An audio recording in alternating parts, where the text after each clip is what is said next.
24-25 ಕೇಂದ್ರ ಸರ್ಕಾರ ಬಜೆಟ್ ಅನ್ನು ಇವತ್ತು ನಿರ್ಮಲಾ ಸೀತಾರಾಮನ್ ಅವರು ಮಂಡನೆ ಮಾಡಿದರು. ನನಗನ್ಸುತ್ತೆ ಭಾರತ ದೇಶದ ಮಧ್ಯಮ ವರ್ಗದವರನ್ನ, ಬಡವರನ್ನ, ಮಹಿಳೆಯರನ್ನ, ಯುವಕರನ್ನ ಮತ್ತು ಕೃಷಿಕರನ್ನ ಗಮನದಲ್ಲಿಟ್ಟುಕೊಂಡು ಈ ಬಜೆಟ್ ಅನ್ನು ರೂಪಿಸಲಾಗಿದೆ.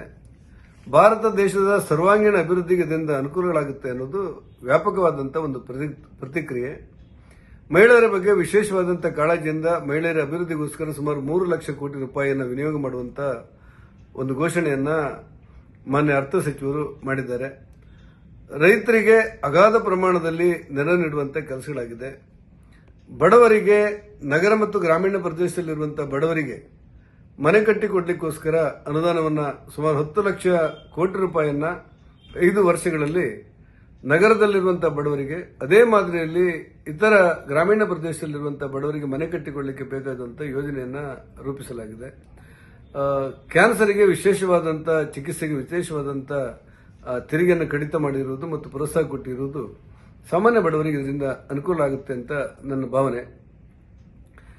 ಈ 80 ಕೋಟಿ ಜನರಿಗೆ ಮುಂದುವರೆದು ಕೊಡ್ತಾ ಇರಬಹುದಾದಂಥ ಉಚಿತ ಅಕ್ಕಿಯನ್ನು ಮುಂದುವರಿಸಿರುವುದು ಒಂದು ರೀತಿಯಲ್ಲಿ ಬಡವರಿಗೆ ಶಕ್ತಿ ಕೊಟ್ಟಂತ ಒಂದು ಅನುಭವಗಳಾಗುತ್ತೆ.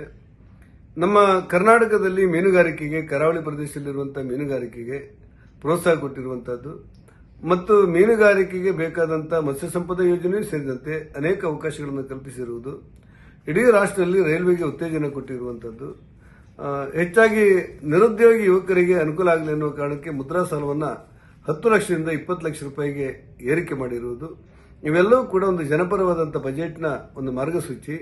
ಪ್ರಧಾನಮಂತ್ರಿ ನರೇಂದ್ರ ಮೋದಿ ಅವರು ಒಂದು ಮಾತನ್ನ ಬಜೆಟ್ ನಂತರ ಹೇಳಿರುವುದನ್ನು ತಾವೆಲ್ಲರೂ ಗಮನಿಸಬಹುದಂತ ನನ್ನ ಭಾವನೆ. ಪ್ರತಿ ಮನೆಯಲ್ಲೂ ಕೂಡ ಉದ್ಯೋಗಗಳು ಸೃಷ್ಟಿಯಾಗಬೇಕು, ಪ್ರತಿ ಮನೆಯಲ್ಲೂ ಕೂಡ ಕೌಶಲ್ಯ ಅಭಿವೃದ್ಧಿ ಹೆಚ್ಚಾಗಬೇಕು, ಸ್ವಂತ ಉದ್ಯೋಗ ಮಾಡುವಂತ ಯುವಕರಿಗೆ ಪ್ರೋತ್ಸಾಹ ಸಿಗಬೇಕು. ಒಟ್ಟಾರೆ ಬಡವರನ್ನ, ಕೃಷಿಕರನ್ನ, ದುರ್ಬಲರನ್ನ, ಪರಿಶಿಷ್ಟ ಜಾತಿಯನ್ನ, ಪರಿಶಿಷ್ಟ ಪಂಗಡವನ್ನ, ಹಿಂದುಳಿದವರನ್ನ ಎಲ್ಲರನ್ನೂ ಗಮನದಲ್ಲಿಟ್ಟುಕೊಂಡು ಇದೊಂದು ವಿಶೇಷವಾದಂತಹ ಬಜೆಟ್ ಅನ್ನ ಸನ್ಮಾನ್ಯ ಪ್ರಧಾನಮಂತ್ರಿಗಳ ಮಾರ್ಗಸೂಚನೆ ಮೇರೆಗೆ ಅರ್ಥಮಂತ್ರಿಗಳು ಇವತ್ತು ಮಂಡಿಸಿದ್ದಾರೆ. ಈ ಬಜೆಟ್ ಭಾರತ ದೇಶದ ಬಡವರಿಗೆ ಹೆಚ್ಚು ಶಕ್ತಿಯನ್ನು ಕೊಡುತ್ತೆ ಅನ್ನೋದು ನನ್ನ ಭಾವನೆ. ಗ್ಯಾರಂಟಿ ನ್ಯೂಸ್, ಸುದ್ದಿ ಖಚಿತ, ನ್ಯಾಯ ನಿಶ್ಚಿತ.